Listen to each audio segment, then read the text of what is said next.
الرحمن الرحیم، السلام علیکم۔ 10 محرم الحرام کی اس اسپیشل ٹرانسمیشن میں آپ کو خوش آمدید کہتے ہیں۔ میں آپ کے ساتھ ہوں نمرہ طارق اور میں ہوں حسین لیاقت۔ میں امید کرتا ہوں کہ آپ سب لوگ نہایتی عقیدت و احترام کے ساتھ 10 محرم کا دن منا رہے ہوں گے، اور یقینی طور پر 10 محرم ایک ایسا دن ہے جو کہ پوری دنیا میں عقیدت و احترام کے ساتھ بنایا جاتا ہے، اور پاکستان میں بھی اس دن کی اتنی اہمیت ہے۔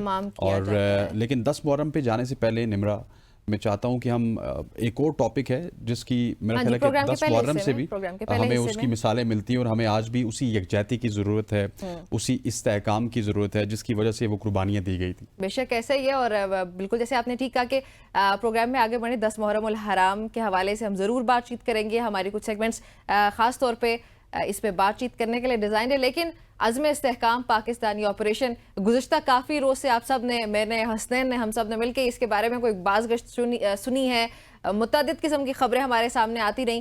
سو ہم نے سوچا کہ آج کے پہلے سیگمنٹ میں ہم لوگ اس کو ڈسکس کریں گے کہ یہ کیا پروگرام ہے، یہ حکومت کیا کرنے جا رہی ہے، حکومت کو یہ سب کرنے کی ضرورت کیا پڑی۔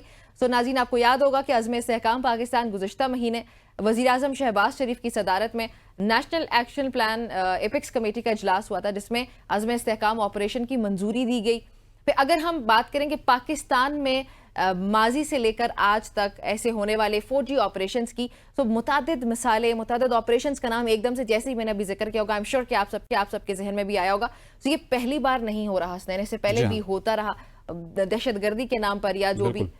اور ایسے ہی اور گزشتہ 2 دہائیوں کی اگر بات کی جائے تو اس کے دوران کئی بڑے اور چھوٹے آپریشنز ملک میں جاری رہے۔ ان میں زیادہ تر بڑے فوجی آپریشنز سابق فاٹا کے مختلف علاقوں میں مختلف ادوار میں کیے گئے۔ ٹرو بالکل ایسی ہے۔ اگر 2007 کا ایک دم سے میرے ذہن میں آیا حسنین، 2007 میں بھی ناظرین خیبر پختونخوا کے ضلع سوات میں سابق فوجی صدر جنرل پرویز مشرف نے تحریک طالبان پاکستان TTP کے خلاف پہلا بڑا فوجی آپریشن راہ حق کے نام سے شروع کیا تھا۔ آپ کو راہ حق یاد آیا تو مجھے 2009 کا وہ سوات میں سیکیورٹی کی صورتحال کو بحال کرنے کے لیے اس وقت جو بہت خراب ہو چکی تھی، جب ملا فضل اللہ منظر عام پر آئے تھے، اس وقت کے army chief general retired Ashfaq Pervez Kayani کی قیادت میں فوج نے رائے راست نامی ایک آپریشن شروع کیا تھا جو 3 ماہ تک جاری رہا تھا۔ بالکل، آپ نے اب اس کا ذکر کیا تو ایک اور آپریشن میں میرے ذہن میں ایسے لگ رہا ہے جیسے کوئی ہمارے کمپٹیشن ہو گیا، کمپٹیشن ہو گیا۔ جنوبی وزیرستان کی بات کی جائے 2009 میں آپریشن راہ نجات شروع کیا گیا تھا، یاد آیا آپ کو؟ راہ نجات شروع کیا گیا تھا۔ پھر آپ نے 2009 کی بات کر لی تو 2012 میں ملکی تاریخ کا سب سے بڑا فوجی آپریشن ضرب عضب، یہ تو پورے پاکستان کو یاد ہے، جو کہ جنرل ریٹائر راحیل شریف کی قیادت میں شروع کیا گیا تھا۔ اور پھر ساتھ ہی 2016 میں جنرل قمر جاوید باجوہ نے بھی فوج کی کمان جو ہے سنبھالی تھی جب، تو اس ٹائم آپریشن رد الفساد، یہ نام بھی سب کو یقیناً یاد ہوگا۔ سو رد الفساد کے نام سے انٹیلیجنس بیسڈ آپریشن شروع ہوا تھا، اور اس کا دائرہ کار پورے ملک تک رہا، پورے ملک بھر میں اس کو پھیلایا گیا تھا۔ اور ان آپریشنز کے باوجود مزید آپریشن کی ضرورت کیوں پڑ رہی ہے حسنین؟ یہ آج کے دور میں 2024 میں بھی ہم اسی جگہ پہ کھڑے ہیں جہاں پہ ہمیں آپریشن کی ضرورت۔ اس سوال کا جواب لینے کے لیے چلتے ہیں جی بریگیڈیئر ریٹائرڈ فاروق حمید صاحب نے ہمیں جوائن کیا۔ فاروق صاحب السلام علیکم۔ وعلیکم السلام۔ فاروق صاحب، میرا سوال تو آپ نے سن ہی لیا ہوگا، سو میں چاہتی ہوں کہ آپ ہمیں جواب دیں اب اس کا کہ کیا ہی ضرورت پڑ گئی 2024 میں بھی ہماری گورنمنٹ کو اس طرح کے آپریشن کو لانچ کرنے کی؟ بسم اللہ الرحمن الرحیم، بہت شکریہ، بڑا اچھا سوال ہے۔ اس میں کوئی شک نہیں ہے کہ 2015 میں جو آپریشن رائے اپنا ضرب عضب تھا، اس وقت ایک فیصلہ کن آپریشن تھا۔ شمالی وزیرستان میں دہشت گردوں کا ایک بڑا ہیڈ کوارٹر بن چکا تھا وہاں پہ، اور انٹرنیشنل دہشت گرد گروپ وہ بھی وہاں پہ آئے تھے سینٹرل ایشیا سے، ازبک اور یہ اس قسم کے لوگ، تو اس میں ان کو بڑی بھرپور شکست ہوئی تھی۔ افغانستان بھاگ گئے، بڑی تعداد میں وہ دہشت گرد مارے گئے، اور بڑے لیول پہ ڈسپلیسمنٹ بھی ہوا تھا وہاں پہ لوکلز کا، کئی لاکھ لوگ جو ہیں وہ گھر بار چھوڑ کے ان کو پھر لانا پڑا سیٹل ایریاز میں۔ پھر بعد میں ایسا تھا جب وہ ان کو شکست ہوئی دہشت گردوں کو، تو ان لوگوں کو واپس بحال کر دیا گیا، اور پھر آپ نے دیکھا کہ سیاسی طور پہ فاٹا جو ہے اس کو مرج کر دیا گیا KP میں، جو میں سمجھتا ہوں بہت اچھا فیصلہ تھا حکومت پاکستان کا۔ لیکن بات یہ ہے کہ دیکھیں دشمنان پاکستان جو ہیں وہ بیٹھ نہیں سکتے ہیں۔ ان کا مقصد یہی ہے کہ پاکستان کو ہر وقت غیر مستحکم رکھو، اور یہ جو دہشت گرد گروپ ہے TTP خاص کر، یا کچھ اور ایسے گروپ بلوچستان کے حوالے سے جو افغانستان میں بیٹھے ہیں، وہ ان کو پھر استعمال کر رہے ہیں۔